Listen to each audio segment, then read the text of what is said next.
Kylie Dula, ladies and gentlemen, this is the person who runs the show. Fantastic. We are glad you're here. This is the final session of the summit. Have you had a great time at the summit, yes or no? Man, have I had a great time the entire day. It's been absolutely incredible. Best one we've ever done yet. This is your first one, right? Yeah, you're going to come back every year now. Fantastic. Very good. We're glad you're here.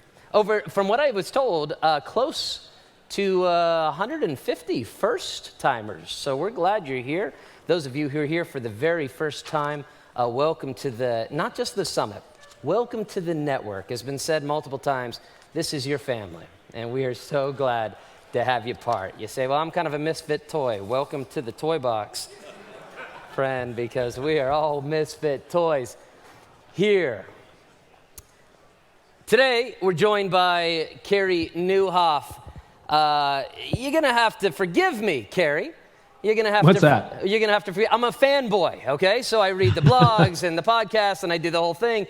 And we've got a lot of people that love Cary Nieuwhof. If you love Cary Nieuwhof, give this man a round of applause. We're thankful for your ministry.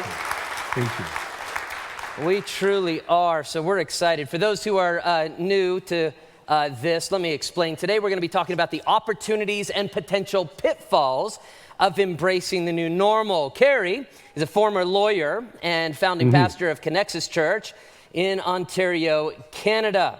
He's the author of several best-selling books, including his latest, Didn't See It Coming. If you haven't got that book, get that book. It's fantastic. I just read it myself. Fantastic book. And he speaks to leaders around the world about leadership, change, and personal growth. Cary, thank you so much for being with the Idea Network today. Thanks, Josh. It's great to be with you guys. And I wish I could have been there in person, but, pandemic, global crisis, closed borders, UK variant, so here I am. Well, We're glad you're here, and we're glad you're alive to be here with us today.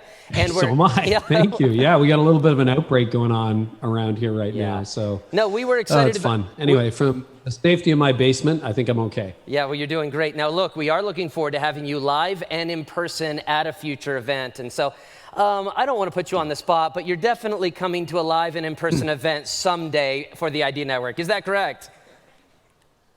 I think that's fair. I'm predicting the pandemic will end. Yeah, and, there it is. Give him a round of applause. We'll be back at it at some point. I'm excited for that. That was a kind of an agreement, I think. So our lawyer's in the back writing up the contract. Thank you, Cary. Very good. Much has been written over the last 12 months. We're going to jump right into it.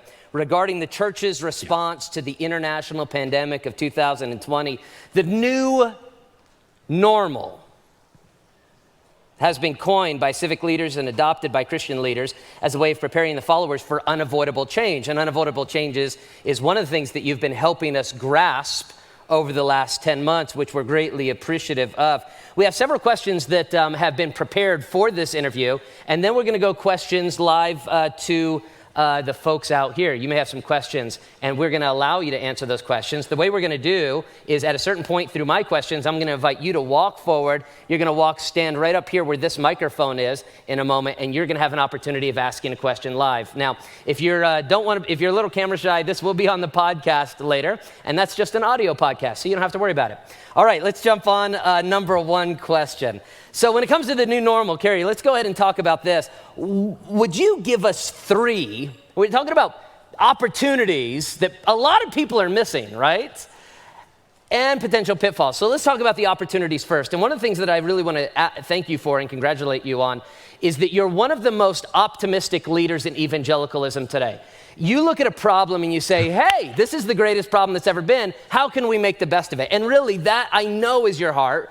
And we see here lots of new opportunities. Here's my big question. Would you give us three simple, clear opportunities the local church ought to embrace as the new normal before we miss it? 100%. Yep. And I'm glad you perceive it as optimism, because sometimes I think I've been the most critical I've been in the last year. So if it's coming across as optimism, you heard my heart, because I'm an optimist, and I really believe the best is ahead of us. And it's axiomatic to say this was not a surprise to God. I broke my hand a few weeks ago. That wasn't a surprise to God either. Surprise to me, not very convenient, not enjoying having a hard time typing and not being able to move my middle finger and thumb. But, it's not a surprise. So one of the best questions, I think, just to frame it, Pardon me, Josh. We are really glad out of the pandemic. At this point, we're really glad you did not Aren't you glad I'm not there? Yeah, we're glad you did not come. I'd be in quarantine right now. Had nothing to do with the fact that I just had dinner. But anyway, no, what I would say is the best question to come out of the pandemic for me so far is, what does this make possible? Which is great. When I broke my hand, it's like, what does this make possible? I have a lot more empathy. I've never broken anything in my life. A lot more empathy. If you can't walk, you're in a wheelchair. I'm like, I've always been empathetic, but I'm like, oh, now I know what some of that means. And so, I think there's some great opportunity. One is online was coming anyway. And moving forward, we have the opportunity to make online our default platform. So one of the last things I did when I was still lead pastor, not founding pastor of our church, we made that transition 5 years ago, was I opened our new facility. And even back then in 2015, when we opened it, we spent a few years designing it, and you know how it goes. You always have more vision than money, always have more ambition than square footage. So we only built out 24,000 square feet, not like I wanted 40. That's what we could afford. We had to rezone the entire city, the whole deal, blah, blah, blah, blah, blah. Years of wrangling with the mayor, zoning. That's what we ended up with. And as we were going into the design phase, we overinvested in AVL. We bought more cameras than we needed. We put in better sound. And if you look at Connexus online on a Sunday, you would think this could be a church of 1,000 auditorium. Our auditorium only seats 350. And we're a multi-site church, and obviously we do multiple seat turns. And so pre-COVID, we're 1,500. These days we can claim that we're 15,000. Nobody really knows what you are anymore. So you can say whatever you want. That's going to end soon. Very true. But, very true. I knew back then as a lead pastor that probably in the future, more people were going to access our ministry through the lens of a camera than a chair in an auditorium. And that was just kind of an intuition. It was a hunch. I had no idea we'd be doing virtual conferences. I had no foresight into a global pandemic. I mean, none of that, but just that's where tech was going, right? And so I think now we have the online. I was talking to Jeannie Stevens yesterday at Soul City Church in Chicago, and they're a larger church, not a giant church, but they're 2,000, 3,000 pre-pandemic. And they have now picked up people in Europe, all over the United States. You talk to Levi Lusko, same thing. They just adopted members from Pennsylvania. And so, all of a sudden, all this stuff is possible. And the same for local churches. Like Myron Pierce is pastor of about a 200-person church that I've been tracking with. And, he's got global opportunity. So I think moving forward, see online as your default. I think in-person is coming back. I think that will always be a factor. We'll talk about that tonight. Start there. So that's opportunity one. And by that, you can reach the world. This is where I do my leadership podcast. Last week, I was interviewing Cal Newport, Deep Work, Digital Minimalism, from this microphone in the basement of my house. And, I started a podcast 6 years ago thinking, I don't know whether anyone will listen. And now we're over 14 million downloads later. And I'm like, you can do that from the basement of your house. And my total investment in the podcast on day one was under $1,000, mostly for a microphone. And all that is suddenly there for the local church, for the guy north of Toronto nobody's ever heard of. You have those opportunities now. So that's what happens when you pivot to online as your default. Number two, make the point of your content connection and community, not consumption. We can drill down on that. I know when we talked this morning, you were interested in going there, so we can go there. But the point of this content, the point of your message, the point of 100 views, 1,000 views, is not look at all these people who listen to my message or watch my message. The point is actually connection and community. You want to connect with them. You want to build a relationship because that's what Christianity is about. And you want to point them to community, whether that's community in your building, community in your community, or community where they live, because church is becoming geographic independent. And then number three, distributed gatherings will happen outside the building. So I think one of the big pivots, I've written a little bit about this, but I really want to explore it in 2021. If you want a metaphor for where I think church is going, think about what happened with small groups in the 90s and the 2000s. So the old model in evangelical world was you're at church all Sunday, you do Sunday school, take your class, take your Bible class, then you go to worship, then you go home. And then these innovators came along like Willow and North Point in the 90s, and they said, wait a minute, What if we Airbnb'd and Ubered people's homes so that we don't have to build these huge Christian education wings? And suddenly, you know, for a church like us, we were 1,500 pre-pandemic. We have 1,000 adults in small groups and a lot more. We don't have the square footage for 1,000 people in groups, but we leverage people's homes. We Airbnb'd it. So what I would say is that is probably going to be the next wave of future church attendance. Yes, you will build campuses. Yes, you will people gather in an auditorium. But I think you have the opportunity at that point to say, okay, but we have a micro gathering of 10 people there, 50 people here, 20 people here, 30 people here. And it's that networked idea that kind of becomes the church of the future. So online is your default. Make the point connection and community, not consumption. And then leverage distributed gatherings. Fantastic. The ability to look at a problem and see an optimistic opportunity is definitely something the evangelical church needs. And you are one of the leading voices in relation to that. For that, we're extremely grateful. I wonder, question number 2, do you see any potential theological pitfalls that the church can fall into unnecessarily or without knowing it, a church that specifically in totality embraces online model as the new normal?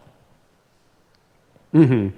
I think an exclusively online model, in other words, the only way you access this church is digital, is fraught with theological problems. So a lot of people have said to me, are you saying in-person church is gone? I'm like, no. It's a hybrid model. And the purpose of online is to connect people relationally in community. So, you know, if I was to launch a 100% digital church, which I have no intention of doing, what I would be doing is trying to get gatherers to connect with each other in distributed micro gatherings, because I think the church is community. And we need community. Having been the founding pastor now, I've taught, 15 times in the last year, maybe. And I'm off staff as of this year, officially. I still do some coaching and mentoring. But, you know, I have sat in this house on my back porch and in my living room and kitchen doing church. It's awful. It's lonely. I mean, I love it. It's super convenient, but I see my small group during Zoom. And when the lockdown is over, like, I can't wait to see people again. However, I don't know that I need to see them in an auditorium. I could see them in my backyard. I could see them in my home. I could see them in their home, in my community. So I think that idea of just having an entirely virtual, it's like think about dating apps. Okay, so I've been married 30 years. We never had a dating app. But think about dating apps. The point, from what I understand of a dating app, is that you actually at some point connect in person, right? I've never met anybody. It's like, yeah, we've been married for 5 years and we've never met. It's like, no, you hopefully go on a date, you meet each other, you move in together. Like, that's what you do, right? You get married. That's the goal. So I think that's a real theological problem. Another would be accountability. I'm not sure we were great at accountability to begin with, but who speaks into my life? Who tells me truth? Who is calling me out? And I mean accountability for church leaders, like governance and all those things. I think that's a problem. And then the individualization. So postmodernism has been an individualization of everything, okay? So you look at the slide into postmodernism and post-Christianity in America, North America, Canada, and it's sort of this idea, well, like a little bit of meditation, and I'm not against meditation at all, a little bit of yoga, a little bit of Eastern influence, a little bit of Jesus, but not really the resurrection, and a little bit of, Hasidic Judaism, and that's my spirituality. It's meism. It's like I just picked and I chose what I wanted, or, I go to 5 churches, and whenever I get too convicted, I just kind of stay away from that church, and now you're off my list. We have been going in that direction, and the hyper-individualization, like one of the things I love about Spotify, again, I'm old enough, and I think most of us are in this room. Think about how you bought music when you were a kid, right? Like you would just save up your money, and then you went into a CD store or record store, and you're like, I only have $15. Am I going to buy this or am I going to buy that? It was scarcity.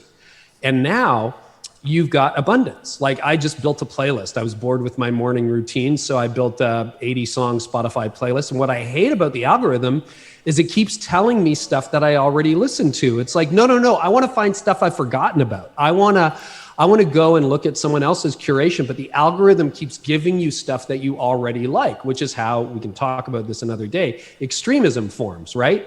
I clicked on World War II. Next thing it's like, is the Holocaust real?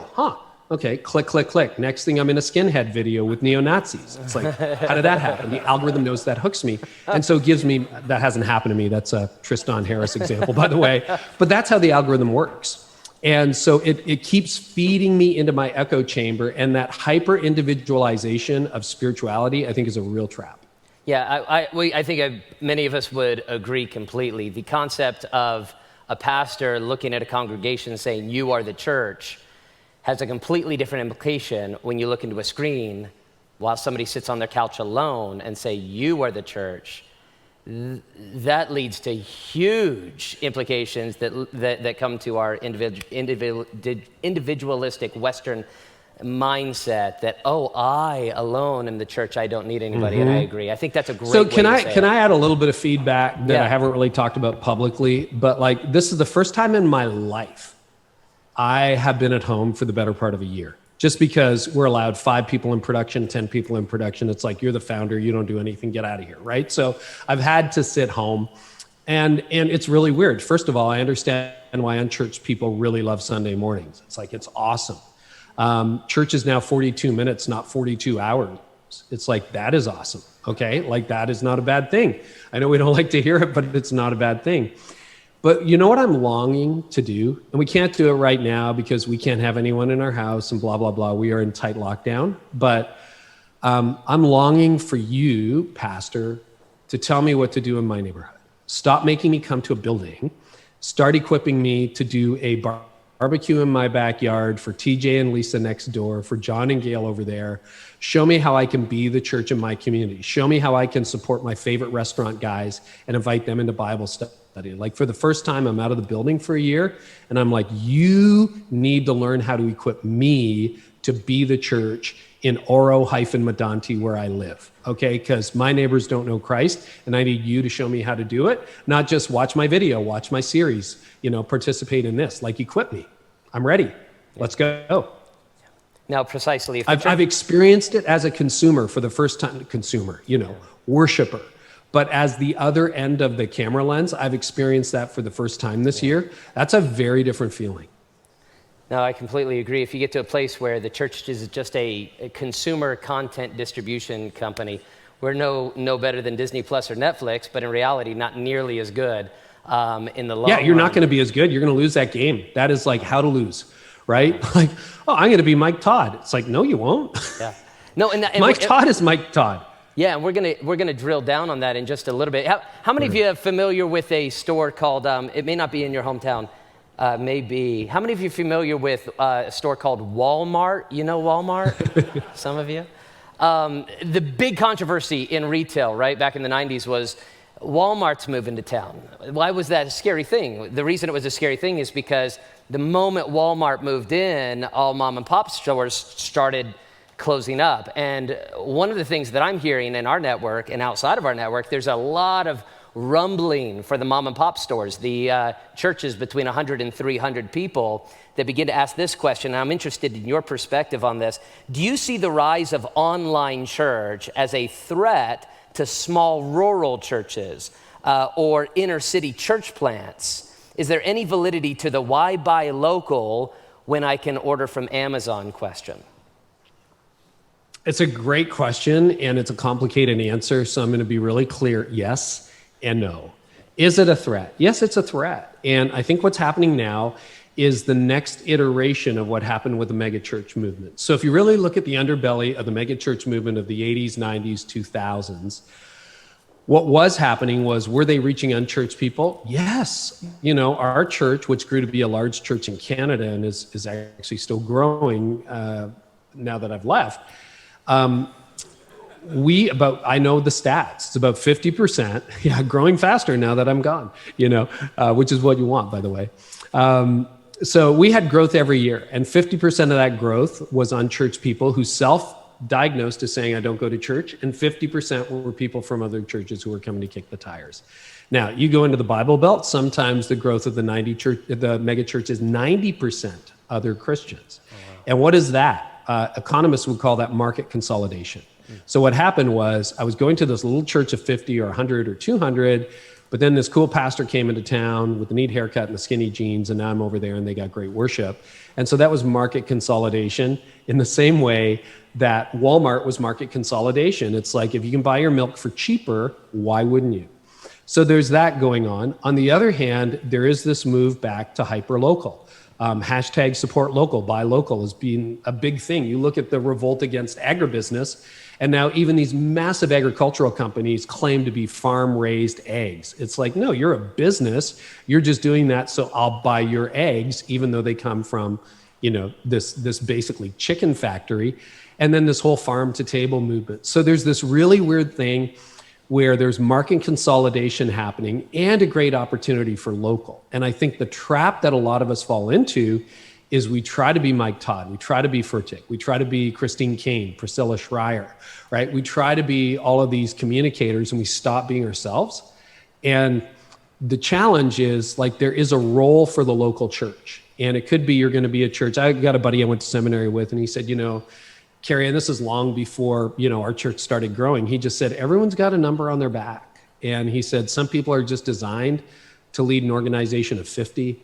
Some are designed to lead a church of 100, 200. And some, their number's 1,000, 5,000, 50,000. And I thought there was real value in that. And, there's no shame in being a normal sized local church. And so if you're going to be a church of 150, I hope you're tilted toward growth. But that growth might be 10 new families a year, might be 20 new families a year. Nothing wrong with that. So be the local church. Nobody should be able to out-local the local church, and nobody should be able to out-community the local church. And I think when you do that well, like, we've got a restaurant in town, and I haven't flown in almost a year. And things I miss my friends. I miss actually speaking to a live audience. What I don't miss, airports, hotels, restaurants, time zones, all that stuff. I'm like, it's going to be a radically different life moving forward. But I would come home for date night, and my wife would say, okay, let's go out. And I'm like, I'm not going out. I can't go out. I can't eat another restaurant. I will have like leftover chicken at home if I don't have to go to a restaurant. And that kind of wore off after about 6 months, and now we want to support local. There's a little place in the town called Aurelia, just north of here, a little village of like 30,000 people. And I've gotten to know the owner of this place called the Common Stove. And I'm big into Big Green Egg. They have a wood-burning stove where they cook everything on. And I'm a raving fan of that restaurant. Bought gift certificates for friends. Simon and I have struck up a friendship of sorts. And I'm like, hey, man, we're going to keep you in business. You're going to be reopened one day. And like, that is a type of local. And I've had the privilege of eating all over the world. And I keep telling him, this is some of the top 10 food I've ever had in my life. And like, he's not big. It's not a chain. It's just Simon and his partner, Darcy, who opened up a little restaurant across from the public library in Aurelia, who are killing it in terms of really cool, small food. And like, we drive out there to support them and do takeout or whatever we need to do.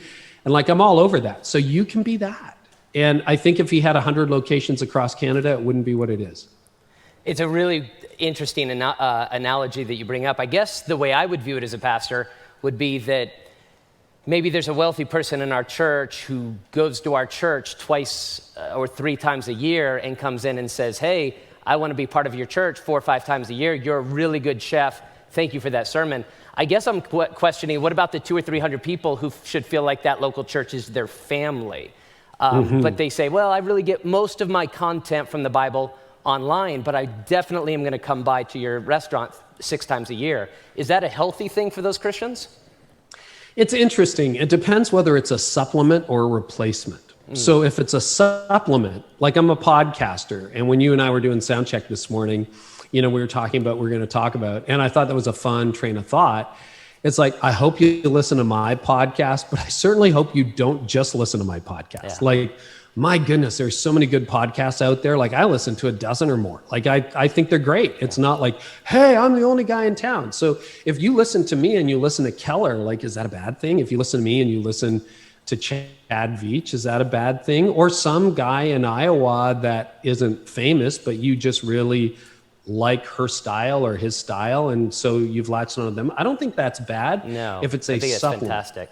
If it's a replacement and you're the like, I'm over here this week and I came to you, thank you for the meal, but now I'm over there, and you're not tethered to community, that's a big challenge. I think that's fantastic. I guess we'll drill down on this a little bit. It's a fascinating conversation. It literally is the conversation that a lot of pastors that pastor between 100 and 400 are having at Denny's by themselves, right? And so they're asking this question. So like, do you think it's incumbent upon every person who puts out online services, whether they have thousands of people watching, tens of thousands of people watching, or dozens of people watching, to say that this is supplemental, especially as we come out of the pandemic? Is it incumbent upon them to be able to say, hey, this is great that this is supplemental, also call us and we'll help you find a local church in your area? Yeah, so it's funny, you're taking me back to a document I wrote 6 years ago, because we were one of the early churches online in our community. We were kind of ahead of the curve on that. And then obviously everybody got online a year ago, right? So, but we took our video and our AVL really seriously. I have a document I can show you from 2016. I should trot that out, where our script was, hey, if you're watching this, we need you to connect with a local group of people. If you're not in our community, you haven't got to connect us within a 30-minute drive. We picked 30-minute. You need to get involved. And our line was, I kind of forgot about this. I'm glad you raised it. A B+ or C+ local church experience is better than an A+ online experience. And stop. Say that again. That was awesome. Yeah, I forgot about it. That's fantastic. I wrote it 5 years ago. Yeah, a B+ or C+ local church experience is better than an A+ online experience. And hey, watch us if you want. That's great. You want to hang out, you want to be with us live on Sunday, you want to be on demand, that's great. But you need to get into a local community, because the problem underneath that is we have this idealized view of what this mega preacher is, or this favorite church is, whatever that happens to be. And then we go into a local church and like it smells a bit musty, or we don't really like the person we sat next to, or somebody mistreated us in the lobby and we're like, oh. But if you got into that big church that you think you really like, you would find all the flaws too. So we have this like highlight reel thing that Furtick talked about, and then we're the B-roll. And so we would just say to people very intentionally, you need to be in a local church. And so we cast vision for that. And if they said, should we give to you or give to a local church? I would be like 100% you give to the local church. I expect the guy sitting in these chairs behind me to give to our online mission. That's another question I get all the time. It's like, should people online give? It's like, no, they shouldn't give. They should, if we're their church and they're gathering in community, they should give. But this is evangelism. This is outreach. Like, if you're doing a mission in a city, you don't say, hey, I want to talk to you about Jesus, but can you give me $30 first? Like, you don't do that, right? So to us, that was all outreach. Wow, that's good. And then it was our job as disciples of Jesus to fuel that and to do that. Now, do we have a give button? Yes, we have a give button. But again, the expectation isn't that if you're our guest, you're going to be funding this thing. Now, I'm going to ask for those who are interested in asking questions. This is the time to start making your way forward. You can line up over here because I have just a few more, and then we want to make sure we get questions from the audience. Yeah, I'd love to take it. You're the last thing on the calendar, so this Cary, is great. I'm not the only fan of yours in the room, okay? So it'd be kind of messed up if I'm the only one who gets to ask questions. So here's the next one. You recently wrote in an article that I loved. I loved this article. I think it was called The New Scarcity. It was a great article. You wrote that the churches, that our church's community, not our church's content, will be the scarcity that drives the value of our local church in 2021. Would you speak more to this concept? Yeah, I've been thinking a lot about that, because you think about a competitive advantage, right? And coronavirus, the pandemic just blew this open, because suddenly everybody's online. And now it's different now than a year ago, is all your people know that everybody is online. Yes. They may have never heard of Furtick, but now they know who Furtick is, right? And they're like, oh, he's really good. Or who's this Keller person, or Christine Kane, or whatever, right? Go through the list. And so, there was a tendency, and for years it worked. So think about scarcity. I want to take you into an analogy. I am old enough to remember long distance on landlines. And my parents used to agonize, and probably when we were first married, we would do this too. It's like, oh, I don't want to make that phone call because it's like a long distance call. And you could end up at the end of the month having a $70 long distance bill, and like people freaked out over that back in the day, right? And then what happened was cell phone providers came along, and suddenly the landline people, so they wouldn't lose you, said, no, long distance is now included. And I remember that happening and going, well, that's weird. Like, it used to cost me $20 to call Europe, and now it's free. And then some of you will remember this, when cell phones first started emerging, There were weekday minutes and weeknight minutes and weekend minutes, and you only had so much of each. It was a new scarcity. And it would be like, Josh, I'd love to talk to you, but can you call me after 6? Like, I'm out of weekday minutes. And you tell that to an 18-year-old today, and they're like, you're insane. Like, what is that? And then the next front, now it's all included, right? And now you don't have so many minutes. It's just like unlimited. And long distance is thrown in. So, okay, I can call anywhere in America and maybe globally, depending on your plan. So the last frontier that we've seen is data. And so data was like, you only get 5 gigs on your phone. If you're over, away you go. And now it's unlimited, right? So that's scarcity. What used to, so think about this. If you set up shop today and said, we are going to give you a discount on long distance phone rates, you'd be out of business tomorrow, because it's like, well, I don't pay for that anyway. I don't know what you're doing. So here's the analogy. Here's how the church competed. The church competed based on, if you want to hear my message, and I started in the 90s, you have to come to my church at 9 o'clock or 11 o'clock and sit in those seats and listen to me. And if you had a good preacher and you were a good communicator, that's what people would do. It was a scarcity model. This isn't available. Maybe there's a cassette ministry that you could subscribe to, but it would cost you money. It was $2 for a cassette or $3 for a cassette. So it was scarcity driven. Then social media happened, then the internet happened, then video-driven internet happened. And all of a sudden, content was everywhere, and we're still behaving like, no, you need to be there at 9 o'clock on Sunday morning to hear me. It's like, well, wait a minute, no, I can now hear you Tuesday afternoon at 2 o'clock on the audio podcast or on demand on YouTube or on the website or whatever streaming service you're using. And we were living in that tension pre-coronavirus, but now everybody knows. It's like, wait a minute, I can listen. We have seen a shift in our viewing patterns at Connexus where almost everybody was there for the live event on Sunday morning. And, we get 1,000, 2,000, 3,000 views on a message. And then there'd be almost no growth over the week. Well, now you might start with, 3,000 views on a Sunday, and then you get 2,000 more over the course of the week because people are going, I'm busy Sunday. It's like, how can you be busy? You're in lockdown. It's like, well, I'm busy. I had to empty the dishwasher. So I'm going to watch Wednesday at 4 o'clock. It's like, okay. And so that whole idea of scarcity producing value, and it's scarcity that produces value, right? Like if I can't call Europe without your provider, I'm going to pay you the $20 for the phone call. And if I can't get to, if the price of me hearing a good message and being part of the church is I need to be somewhere in person on Sunday morning at 9 or 11 or Saturday night or Sunday night, then I will pay that price to be there. But that is no longer what we compete on, because even if, and this was the argument for churches that wouldn't go online pre-pandemic, they're like, we believe you have to be here. And then there was a lot of conversions and suddenly online was theologically okay. But it was that idea that we know if we go online, people will stop attending, right? And so now it's like, well, that ship has sailed. So what do we have left post-pandemic? What you have, and this is going to be really interesting, hopefully there's some innovation here, is if all you're doing is a non-downloadable, if you're doing a downloadable experience, people are going to download you. So if it's like, if you're getting the exact same thing in the room that you're getting online, why? And there's no connection and there's no community except I said hello to somebody I kind of knew in the foyer. Why would I come? Why would I come? Why would I do that? So what is the transcendent experience that you can experience in the room?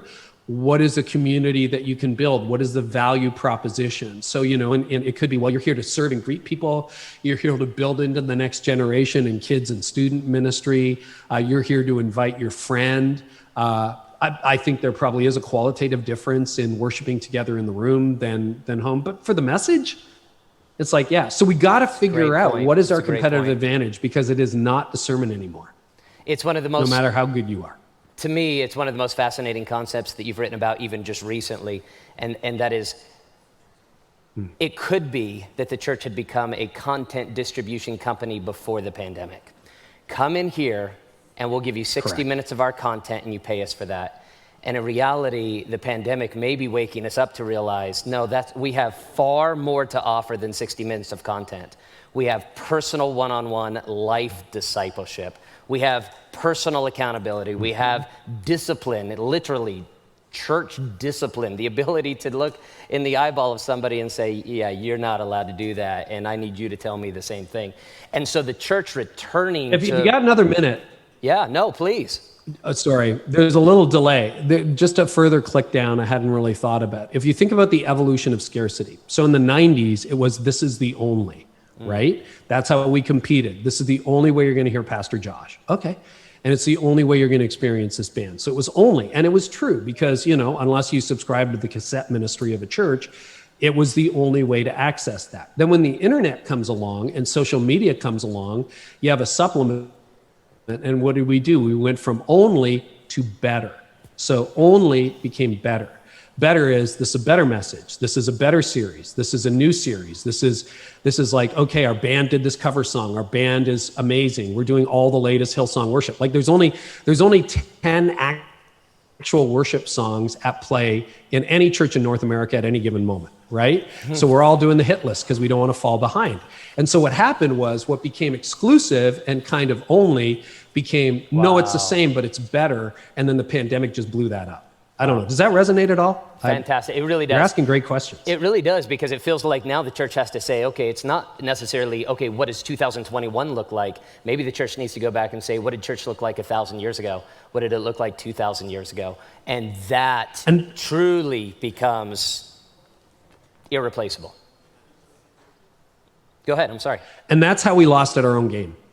That's how we lost at our own game. Because the game was, we're better and you can get it here. And with the pandemic, I got to write about that. That's a great idea. Yeah. How we lost at our own game. Because now people are like, wait a minute, you're not the only game in town. Can you make sure you quote me? Yeah, we'll quote this. Yeah. All right. All right, we have some questions from the audience at this point, Cary. Thank you so much for this. This has been Great. So much fun. Literally, I've been wanting to have this conversation for a long time. Like I said, I'm a big fan, but we've got a group of fans here, and we have our first question. Go ahead and introduce yourself and let them know. And we have a whole line of one person. Other people need to get up and get over here very quickly. Very good. They might be a little nervous at this point. Go ahead, introduce yourself, where you're from, what your ministry is, and what your question is for Cary. Look into the camera that way. Sure. Justin Elwell, Friendship Baptist Church in Tioga. Just to kind of go off of that and looking at just ideas on innovation, have you given any thoughts recently to what happens as social media is becoming more moral, meaning it's choosing the morality that is being allowed and not allowed in its content platforms, and if there's what you're thinking of as in the next wave question. Of social media morality? Yeah, I appreciate that, Justin. That question has come up a few times, I know on my site, and I wouldn't worry about that too much. A lot of people are very anxious about it in light of what happened with whatever you want to call it at the Capitol, and then Parler, and then YouTube and Twitter, and banning certain people for certain views. I live in arguably a more post-Christian culture than you do, where in Canada, where I think we're 20 years ahead or behind where the United States is in the post-Christian journey. But what I'm seeing is we tend to think of ourselves as Christians as hyper-isolated. I remember there was something just about LGBTQ and federal funding, and a lot of churches and not-for-profits get some supplemental wage grants from the government for student employment. And it was basically, it had to sign off on a particular understanding of sexuality. And it was really interesting. Yeah, the Christian churches were upset about it, but who was more upset about it? Muslims and Jews. Because this isn't just an attack on Christianity. We think of religion as being Christianity. It's not. It is much more diverse than that. And they're actually more fundamentalist than a lot of Christians. So I would encourage you to think about that if the government really started to crack down on that, they're probably realistically going to do that. At least that hasn't happened here. And if it does, you act as a united front with your brothers and sisters from different faiths. And they will be as concerned about it as you are. And then we get into an attack on all religion, not just a particular understanding of religion. And that is a much bigger conversation. The other thing I would say is, does it really matter? I don't think it really matters. I mean, if we get taken offline, if we get shut down online on social media, or, we can't post videos anymore, the church does really well under those circumstances. Yeah, that's true. It's not going so bad in China. You talk to certain parts in Africa or the Middle East, and you can make an argument, a strong one, that the persecuted church is actually quite stronger than the cultural church. And I think what's dying in America right now is cultural Christianity. And it's still dying in Canada, but that idea that, okay, I go to church because it's convenient, it's good for business, it's what my parents did. Yeah. I sort of believe it, kind of, yes, I'm not an atheist, so I go. That's dying away. But I don't think that's the end. And, last week I did an interview with Cal Newport. I've been a fan of his work for a long time, digital minimalism, deep work, another book he's got coming out called A World Without Email. And one of my questions for him was, Cal, you don't have a social media account. He's one of the leading thinkers in the world in his field. And he just said this. I said, how do you do it? Like, you don't promote your own stuff. You've got like books that have sold hundreds of thousands, millions of copies. How do you do it? And he says, be so good they can't ignore you. He says, I don't need social media for my ideas. I just go for my walks without my phone with my family. I write really good content and people spread it. Wow. Kind of feels like Acts, doesn't it? Well said. Thank you for that. That was good. Go ahead, next. Hello, I'm Andrew Olson. I'm the kids pastor here at Southern Hills. And I just had a question for you, Pastor Nieuwhof, about with service models where we have multiple services in the same auditorium back to back, and there needs to be an emphasis on the interaction and the value of the in-person service in that way. Could you share maybe some ideas about how we can change our service model from everybody comes in, they sit down, they sing, they give an offering, they listen to the preaching, and they leave, to really build the value of that 45 minutes, that 70 minutes they spend in our auditorium? And then kind of a second part, as the kids pastor, how do you think we should leverage our family ministries to build in-person service? It's a great question, Andrew. I think with kids, it's a lot easier. We have followed the Orange curriculum since we started as a church in 2007. And it's built around the idea that, yeah, there's content, but key is relationship. So when you build those really strong relationships with kids where they have the same small group leader, not a rotating teacher week after week, and you really build a solid tribe around that, I think that is going to be some glue. I think another thing we might look at in the future, like I was talking to Australia on the weekend because they're now reopening, and what they're discovering is that if you're a large attractional megachurch, they are really struggling with attendance, like really struggling post-pandemic. But if you're a smaller, more relational church, they're doing a little bit better. Nobody's really at 100% yet. But I think this is an opportunity for us to rethink the model. Like, would we space out our services a little bit more and maybe open up some space in the parking lot or whatever? Like, space is a problem in our building. It's jammed. But would we space out the services a bit more and create spaces for people to connect? Would we do a service? And I've never seen this work at scale, so I'm very skeptical of it and have resisted it. But, would you do a version, like think about The Tonight Show, okay? So The Tonight Show is a studio audience of like 200 people, but millions of people will watch a Fallon bit or whatever. So maybe you have a studio setting and you have tables and it's reserved and you do the message and the worship within that, and you have discussion communities on a Sunday. Because if you're going to get 36% return to church, you can fight it and just have all these empty seats that nobody ever sits in, or you can leverage it until it starts to grow again in a new model and then develop that at scale. I do think family and student ministry probably has the greatest potential, and we can't do it safely in most places right now because of the pandemic. But when the masks are off and the vaccine is here, and the pandemic is a thing in the past, not a present threat, I think kids ministry, the relational glue there, the relational glue of volunteers, and then some kind of relational component that isn't there. And the early report from Australia, I'll be doing a full interview on that in the next few weeks, is something as simple as a meaningful coffee hour, not just grab the coffee on the way to go. Because the old church was like in and out really fast, seat turns, we need the seats. What if you don't need the seats? What would you do if you don't need the seats? I think that's where we can start imagining what we could do. Very interesting. Thank you so much for that. Yes, next question. Hi, Cary. Mike Peters, pastor of Oasis International Church in Sevilla, Spain. Just love what you said a minute ago, that we've beaten ourselves in our own game with the consumer-driven church model. The pandemic's really destroyed that. So now we have to be super intentional about our faith. What can we do as pastors, in relation to the exercising of spiritual gifts? Like, if we believe the Holy Spirit's equipped the church with spiritual gifts, every person in the church is relevant. So how can we as pastors encourage and equip them to live that out, mutual edification among church people as we deal with, not being able to meet together so frequently and all those obstacles? Yeah, that's a great question. Thank you for that. I think, if you look at it, we criticize those of us in the Protestant tradition, and I have many Roman Catholic friends. So if there's any Roman Catholics present, just want you to know this is not a slight in any way. But if you look at the higher church traditions, there's that priestly notion of, the professionals do the ministry and the people gather.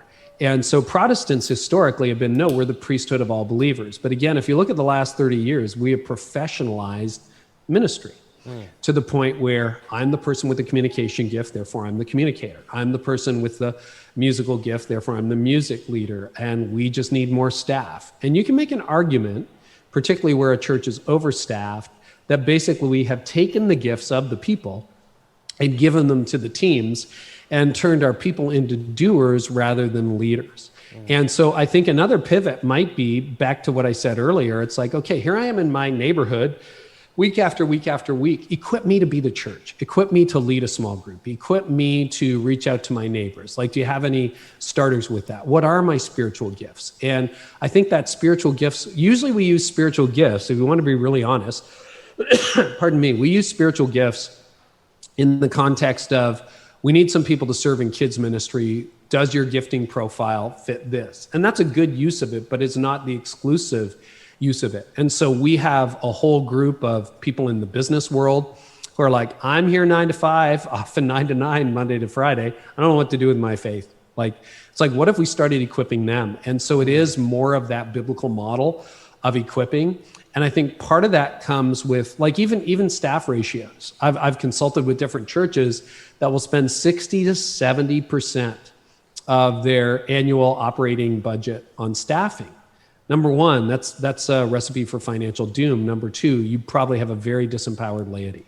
You look at a lot of lean church startups that really mobilize their people, and their staff ratios will sometimes be 35, 40% of their budget will go into staffing. You are probably more likely to have a more robust laity, a more robust congregation that's actually doing the work of ministry rather than stand there and do what I tell you, which can be the model in a lot of larger churches. And I've probably fallen into that trap over the years too, of professionalizing ministry rather than truly equipping people to do it.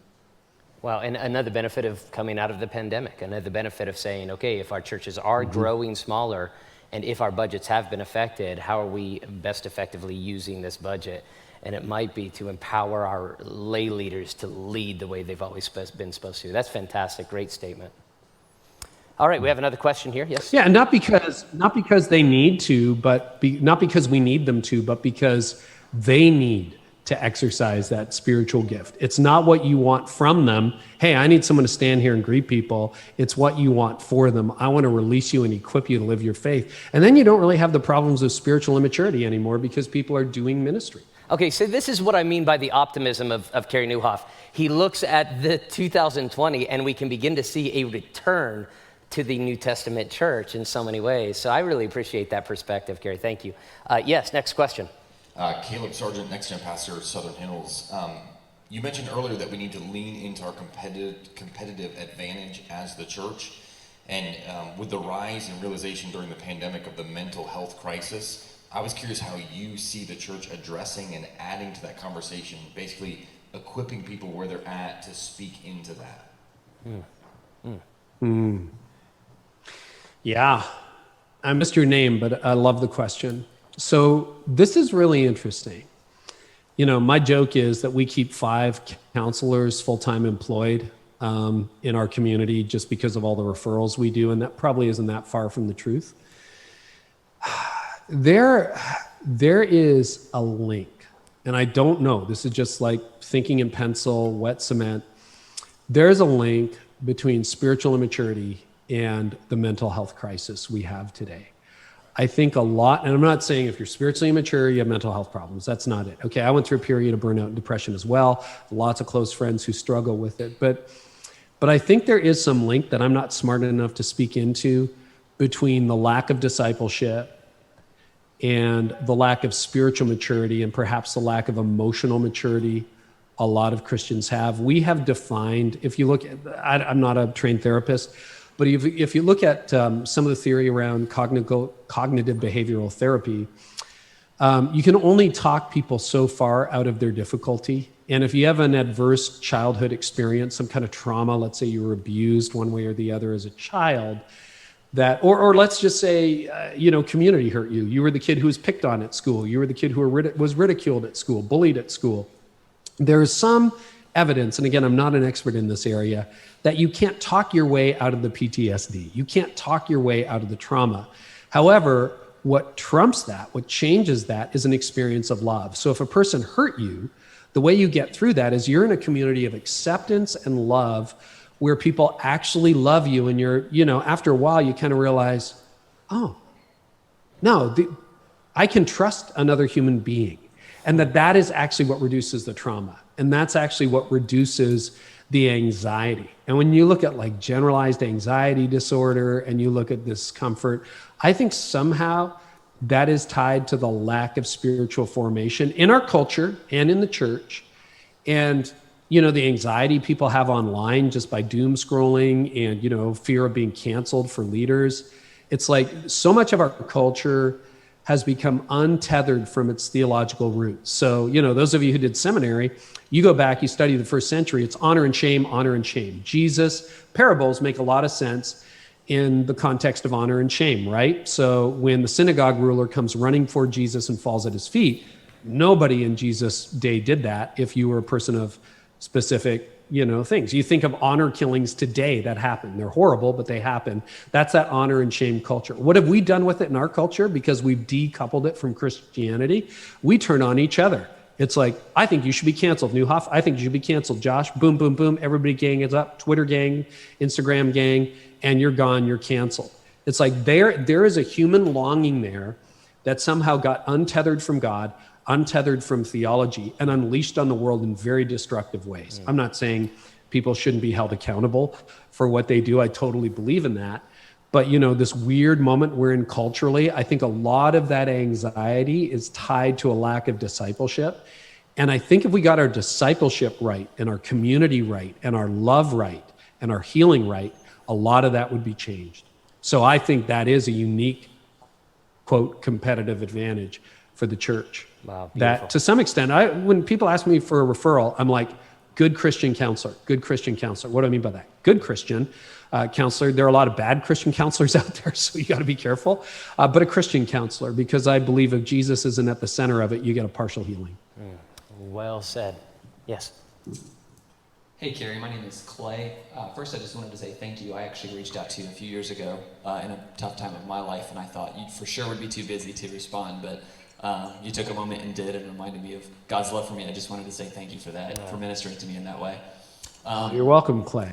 My question is, I was really interested in the way you were speaking of scarcity and the way it affects the way we produce content and connect with the congregation, because like the first century, it's driven, like persecution did in the first century, it's driven the people out of the church and into the communities. Specifically for a small to middle-sized church, I'm sorry if this is too nuts and bolts, but I'm interested in any recommendations you have or ideas you have for the small to middle-sized church in changing how we produce content, whether that's differentiating the live stream production from what they experience when they come to the building, because the temptation I know for us is just to try to reproduce exactly what we do in church through a live stream format, just try to make it exactly the same. What ideas do you have for us to differentiate that experience? And in addition to that, how do we equip them, maybe even throughout the week, what for a small church with maybe more limited resources, maybe I know some churches do daily devotionals and things like that. What kind of ideas do you have around that?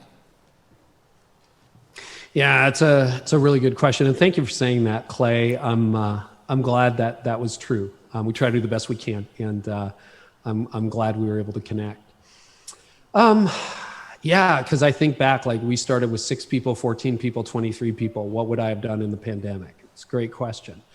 Nobody can out-local the local church, so I think, at that point, I had time to pastor people individually. That's what I would have done. I would have called them, would have Zoom called them. At the time, I would have tried to pull them together and keep the community. I think in terms of building forward, Yeah, there was that really, like when we were around 100, 150 people, there was that we had a band, but it wasn't a great band. I could communicate, but it took me a few more years to get decent. And, I would say it starts with this. Don't pretend to be somebody you're not. Just don't pretend to be somebody you're not. You bring what you have. Like I have colleagues and friends who I really envy. I wish I was as funny as John Acuff. I'm just not. He's a good friend. I wish I was as clear as Andy Stanley. I'm not. I'm muddier than Andy. I wish I was as charismatic as Mike Todd. I'm not. But I'm me. I ask questions. I get to talk to leaders. I speak in bullet points. I can't tell stories. That's okay. God used it. And I think you have to be really okay. And the good news about that is I get to get up tomorrow and I get to be me. I don't have to pretend to be somebody else. And when you're pretending to be somebody else or you're striving to be somebody else, then there's always that pressure and there's that gap, that imposter syndrome. And so I think just be you. If you're not the best communicator, that's okay. Do the best job you can with the equipment you have.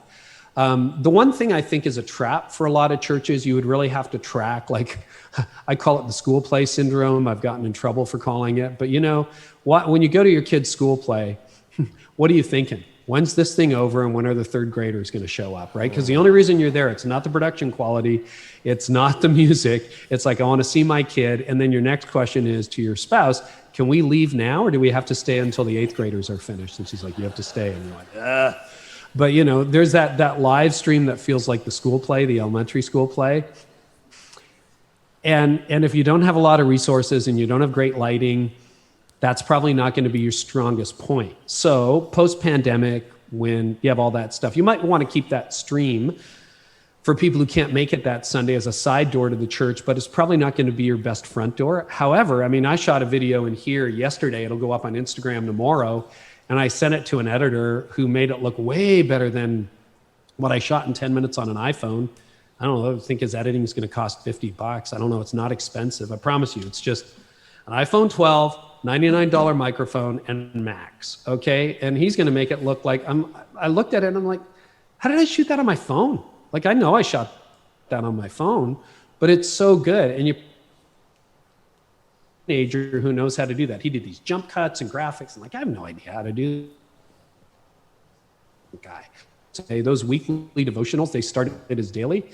They're some of his biggest content points. So maybe it's like once a week, your main outward facing thing is a devotion that you do and you share it, or an outreach that you do. And I think you have to look at those things that you can do uniquely well. My company, we're fairly big. We have 6 or 8 staff now, and we have over 1 million leaders who access our content every month. We've decided not to get into the live event business. Why are we not? We might do one this year. Why are we not in the live event business? Because so many people do it better than us. I can't really do that. So I can't really compete. And I don't want the pressure of trying to sell 1,000 or 2,000 tickets. I'll do an online thing. I know how to do online, but I don't know how to do the rest. So I think you got to figure out, what do you do? What can you do well? And, if your live stream is going to be that school play quality, just name it for what it is. It's a good side door for the people who attend your church. And then maybe do a short 5-minute devotion a couple times a week that you can polish up a little bit more and then send that out. You can do an awful lot with an iPhone.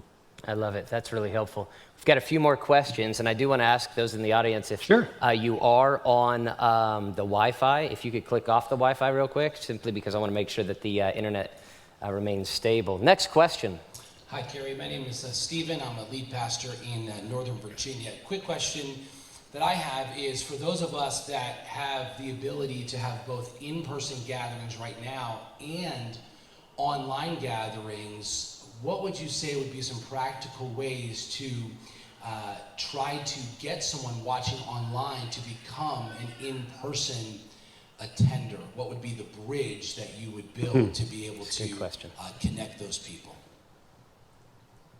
That's a great question, Steve. I would just say, tell them to do it. Be really clear on your call to action.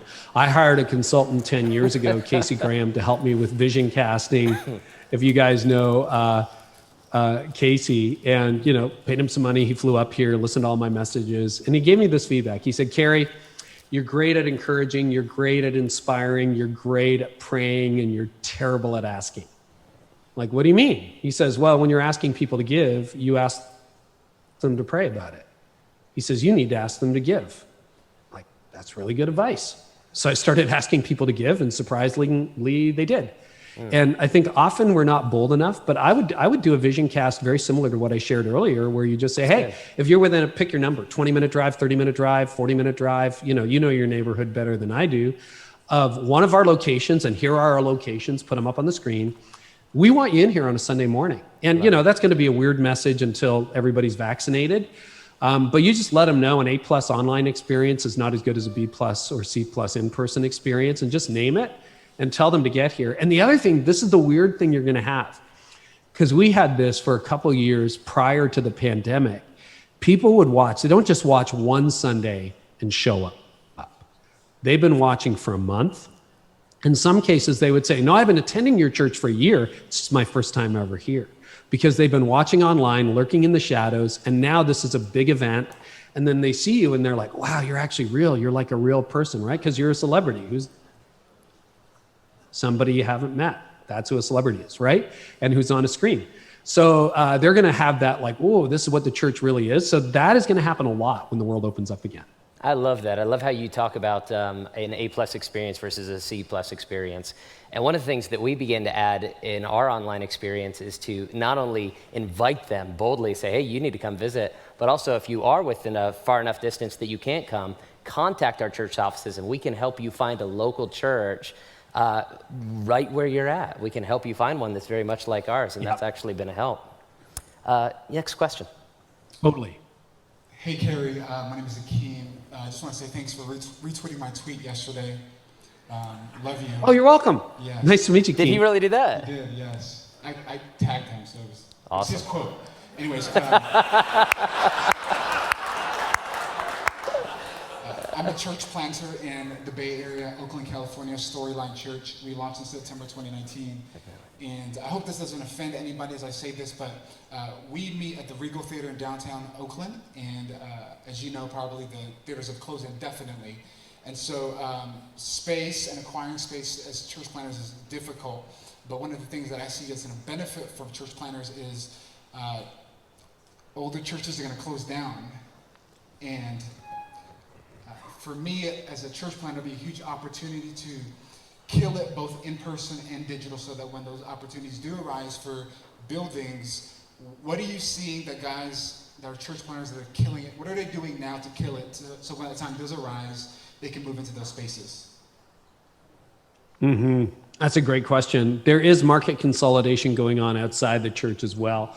We may face the same issue. We have one building and then 2 are in theaters of our 3 locations. So, we don't know whether they're reopening. They were wobbly before the pandemic. They may not reopen after.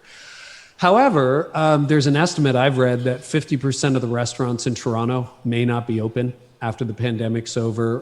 For the Bay Area where you are, there's a big exodus happening right now out of the Bay Area and into places like Texas and Nevada and Arizona.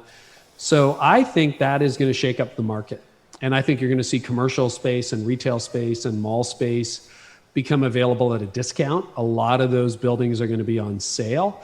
And so what I would be doing is as many I think the danger point we're at right now, because this is going up on a year. I was in our building a couple days ago, and I remember just like being struck by the fact that, oh my goodness, it's going to be a year since people were in here. Like, we are not opening before March.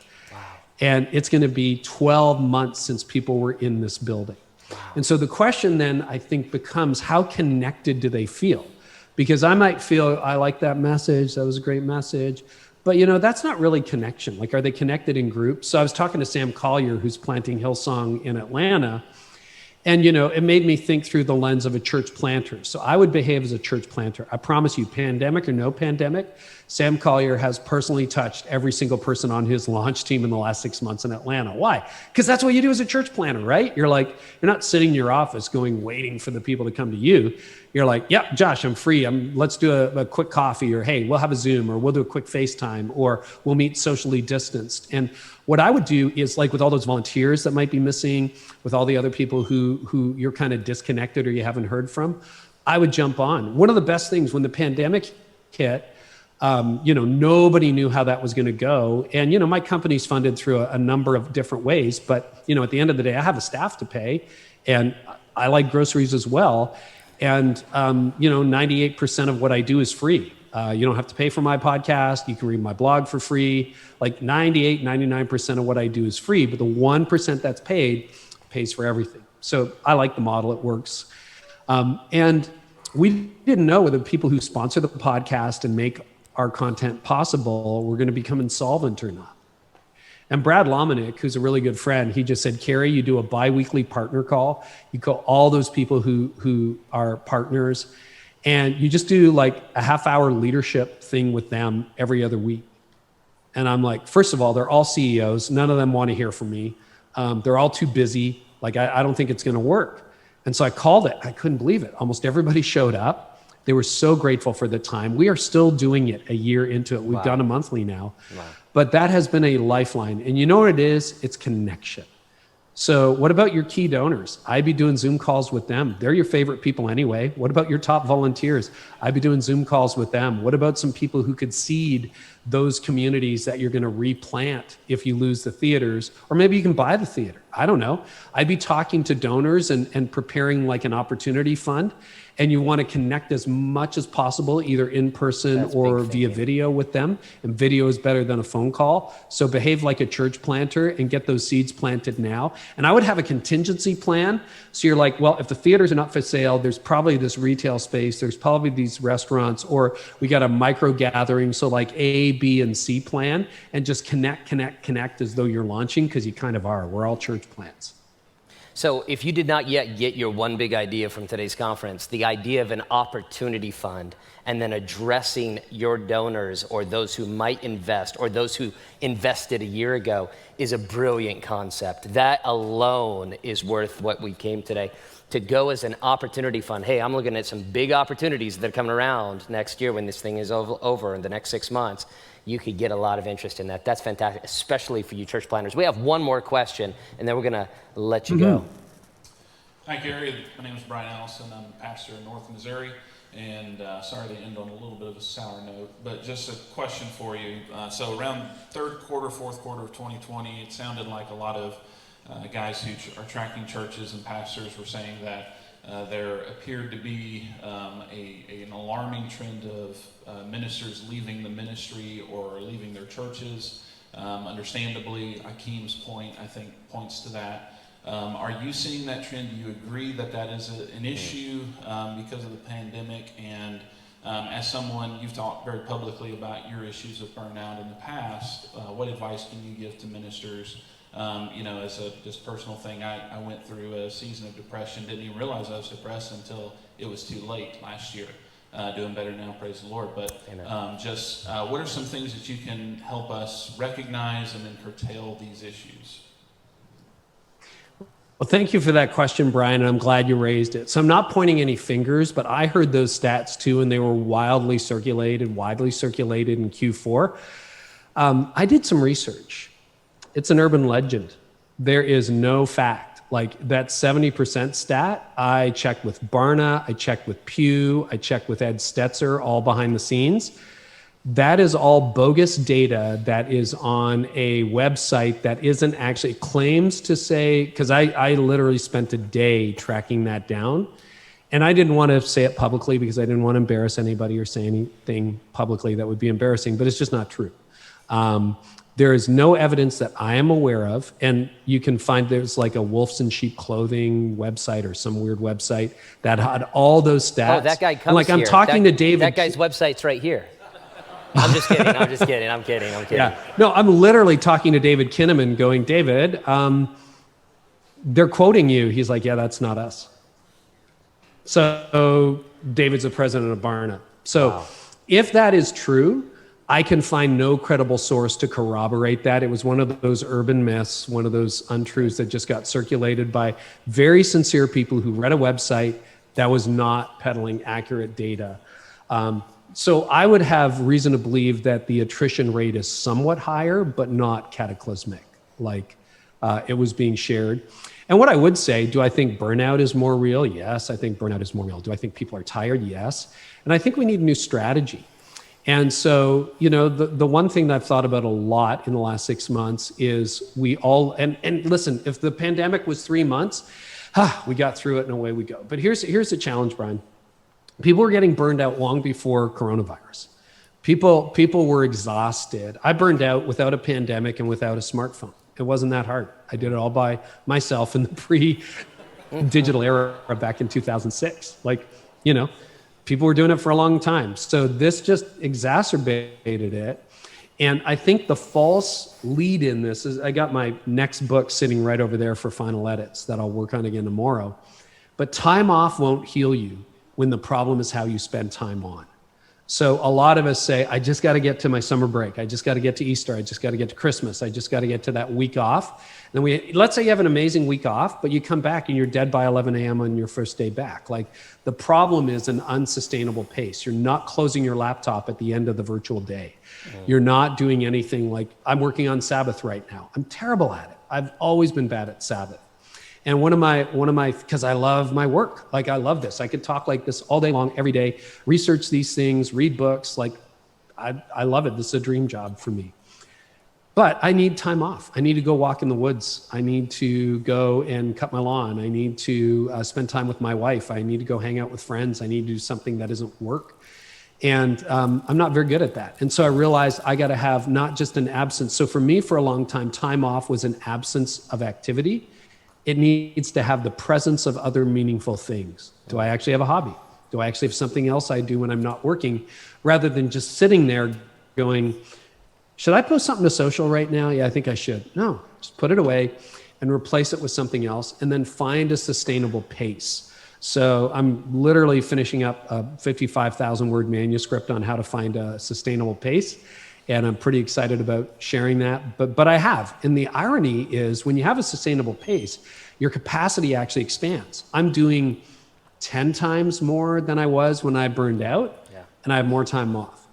And so I think that's what we have to get to, because otherwise this constant gray zone of you're never really working, you're never really on, you're always tired, you're always exhausted, your phone's always buzzing, that has got to die. It's unsustainable and it's killing us. Yeah. Cary, on behalf of our entire network, the Idea Network, I want to thank you for being a visionary leader in the Western church today, but especially for being a voice of optimism in a world filled with negativity. So thank you for joining us today. Before you go, do you have any last final thoughts that you'd like to share with our conference before leaving? Yeah, I would just say, do look for the positive. It's the Stockdale paradox that Jim Collins talks about. And if you don't know that story, I've written about it a lot, so have many others. But Stockdale was a Vietnam prisoner of war in Vietnam in the 70s, and he was tortured badly, and he survived. And Collins was asking him, which POWs survived and which ones didn't. And ironically, what he said is, the optimists were the first to die. And he said, well, why? And he said, because they kept saying, we're going to be out by Christmas. We'll be home by Easter. Everything will be reopened by whenever. And he said they died of a broken heart. And he said the people who survived were the realists. They faced brutal reality, but they never lost hope. And I think that is the tone. So I'm really encouraged. This has been we've talked about this on my team. Sometimes, people say, wow, you're so pessimistic about, in-person church attendance. No, we're being realistic. Guys, if it's going to be 36%, it's going to be 36%. Those were the old metrics. If it's 50%, awesome.